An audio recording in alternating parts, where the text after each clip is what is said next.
Getting rid of her once doesn't mean getting rid of her for life. Maybe it was due to pregnancy hormones, but after being reborn, I kept having nightmares. The fear of dying under a barrage of knife strikes in my previous life turned into an abyss pulling at my body every night. Honey, wake up. I escaped from the nightmare, cold sweat streaming down my body. Kevin's face gradually came into focus under the bedside lamp, and I finally broke down in tears. I'm not a strong-willed person. Even after being reborn, I could only cautiously deal with Amber, so I spilled everything about my previous life to Kevin. Kevin patted my back soothingly. I cried for a long time before lifting my head from his embrace. Do you believe me? Rebirth is such an absurd thing to talk about. I wasn't sure if Kevin would look at me strangely. Kevin sighed and wiped the sweat from my forehead. The branch in Sun City has sent transfer orders several times. I've been refusing because I was worried about you traveling while pregnant. Since that's the case, let's move. The next day, Amber came knocking on our door early in the morning. I opened the door groggily to see Amber reaching out her hand to me. Give me your car keys. My brother says he wants to go on a road trip. Oh, and the gas tank is full, right? I was still a bit dazed from just waking up. Seeing no response from me, Amber walked right in and sat on our couch, shoes and all. What are you waiting for? Hurry up and give them to me. I suddenly remembered that in my previous life, Amber had borrowed my car too. Her brother had just graduated from college and was clamoring to go on a road trip to Xinjiang with his classmates. Because I was pregnant and didn't have much chance to drive, I simply lent it to her. But I never expected Amber to be so presumptuous.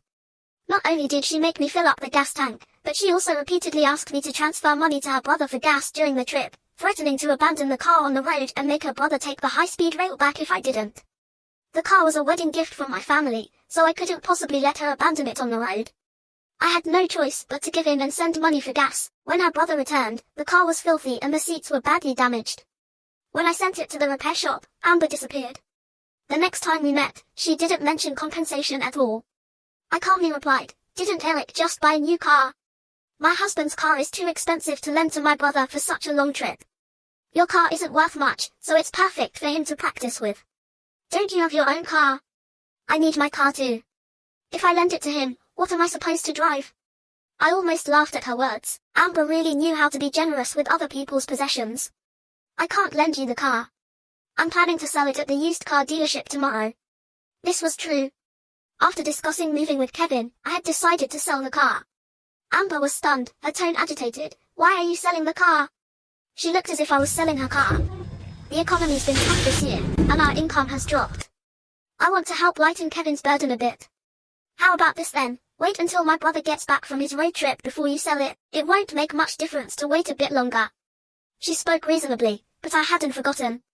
The sorry state of the car after lending it to her in my previous life meant I would have to sell it at a huge discount even if I could sell it. An idea came to me. How about this? If your brother really needs a car urgently, I can sell it to him at a discount. What do you think? I bought this car for $188,000, and it only has about 10,000 miles on it. I'll give you a friendly price of $160,000. Amber fell silent, muttering, forget it, forget it. Can't count on you for anything. Then she turned and left our house. I watched her retreating back, feeling a sense of satisfaction welling up inside me. It turns out that refusing unreasonable requests from others feels so good. When Kevin came home that evening, he told me he had accepted the company's transfer order. In half a month, after handing over his work, we could leave this place. Originally, it would have been most stable for Kevin to stay local. If it weren't for my constant yielding, it wouldn't have fueled Amber's arrogant behavior. From the time we first got married, when she proposed sharing the wedding venue to save money. But she used the venue I had carefully selected to hold her ceremony first. By the time Kevin and I walked down the aisle, the guests had already started to leave. Later, when I was pregnant and bought a lot of supplements due to my poor health, she naturally took some away. Time and time again, taking things from me became a matter of course. If I hadn't been reborn, I probably would have continued to give in. The next day, just as I was about to drive the car to the used car dealership, I found several deep scratches on the body, as if made by some sharp object. A large patch of paint had also fallen off the surface. I looked around and noticed that the security camera facing the parking spot was blocked by a balloon. It was clearly planned by someone. Just yesterday I said I was going to sell the car, and today this happened. I steadied myself, holding my belly, trying to stay calm. Just as I was about to call the insurance company to report it, Amber came running from afar. When she saw the car, a flash of satisfaction crossed her eyes. Snow, what happened to your car? I don't know, someone scratched it. She smacked, her eyes fixed on the car body. How careless. With the car scratched like this, can you even sell it today? Seeing her like this, I suddenly wasn't angry anymore. I waved my hand at her. It's fine. Kevin installed a dashcam for safety when I got pregnant. This is clearly malicious damage. Once I send the dashcam footage to the insurance company, they'll easily find the culprit. Amber froze.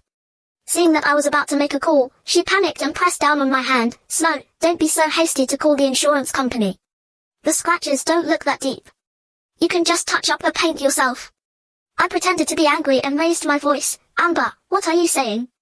Malicious damage to someone else's property is a crime. It could even lead to jail time. How can I let someone like that continue to commit crimes?